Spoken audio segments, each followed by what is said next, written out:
नमस्कार साथियों, मैं हूं आपका दोस्त चंद्रभूषण तिवारी और आज हम बात करने जा रहे हैं बिल डिस्काउंटिंग के बारे में। बिल डिस्काउंटिंग होती क्या है? सपोज आप एक सेलर हैं, आप कोई माल बेचने वाले हैं, ठीक है। आपने 1 करोड़ रुपया का माल एक बायर को बेच दिया, ठीक है। बायर जो है वो भी ट्रस्टवर्दी बायर है, आपसे हमेशा माल खरीदते रहता है।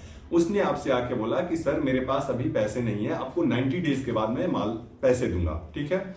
अब यहाँ पे जो सेलर है जो कि माल अपना बेचा है, उसको भी जीएसटी पेमेंट करना है, उसको अपने एम्प्लॉय को सैलरी देनी है। अब तो प्रॉब्लम यहाँ पे क्रिएट हो जाएगा।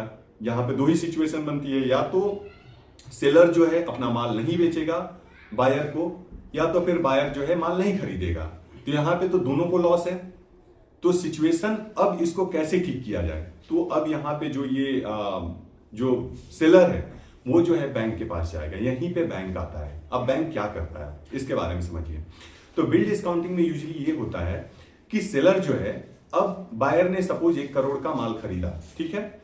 सेलर जो है बैंक के पास जाएगा वो इनवॉइस कॉपी लेके, ठीक है, कि सर मैंने जो है 90 डेज का क्रेडिट पीरियड है, मेरा बायर जो है 90 डेज में आपको पैसे रिटर्न कर देगा, दे देगा, ठीक है। इसके बदले में मुझे आज पेमेंट चाहिए, ठीक है। तो बैंक जो है पहले 2-3 चीजें चेक करता है। क्या सेलर जो है एक बहुत ही वेल नोन पर्सन है या फिर इसका क्रेडिट वर्दीनेस अच्छा है? अगर सेलर वेल नोन है, जैसे कि आप कोई भी मर्चेंट ले लेते हैं जिसका कि थोड़ा सा नाम सुना गया मार्केट में, अच्छे नाम उसने बना रखे हैं, जैसे कि बिमल टेक्सटाइल हो गया, या फिर आप कोई भी कंपनी का नाम ले सकते हैं, जैसे टाटा कंपनी हो गई, या फिर आप महिंद्रा हो गई। तो बहुत सारी कंपनियां जैसे ऐसी होती हैं, तो उनकी क्रेडिट वर्दीनेस या फिर उनका नाम ऑलरेडी मार्केट में बना हुआ है, ठीक है।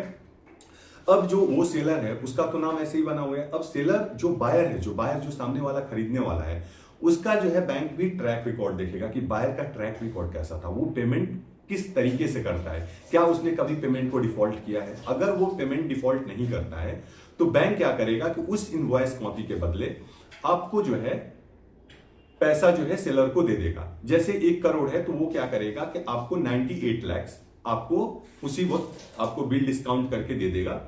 बाकी जब 90 डेज के बाद जब आपका पेमेंट आएगा, वो पेमेंट कहां पे आएगा? जो बायर है वो पेमेंट जो है बैंक को करेगा, ठीक है। वो पैसा बैंक के अकाउंट में आएगा और जैसे ही बैंक के अकाउंट में आएगा वो क्या करेगा कि 98 लाख रुपीज जो कि बैंक ने सेलर को दिया है वो रखने के बाद जो 2 लाख रुपया बचा हुआ है उसमें से अपना जो भी परसेंटेज होता है, इंटरेस्ट होता है, उसको कट करके बाकी जो भी रिमेनिंग अमाउंट बचता है वो फिर सेलर को ट्रांसफर कर देता है। ये लेमन लैंग्वेज में इसको बिल डिस्काउंटिंग बोलते हैं। अब एक क्वेश्चन आएगा कि बिल डिस्काउंटिंग के लिए क्या मतलब सारे लोग एलिजिबल होते हैं? डेफिनेटली, अगर आपका क्रेडिट वर्दीनेस मार्केट में या बैंक रिकॉर्ड में सही है तो आप भी उसके लिए एलिजिबल हो। पर अगर मान लीजिए आप एक नए बायर हो या नए सेलर हो तो आपके लिए पहला नंबर आपसे बैंक जो है माइट भी आपसे कोई भी सिक्योरिटी की डिमांड कर सकता है, जैसे एफडी की डिमांड कर सकता है या फिर किसी भी कोलैटरल की डिमांड कर सकता है।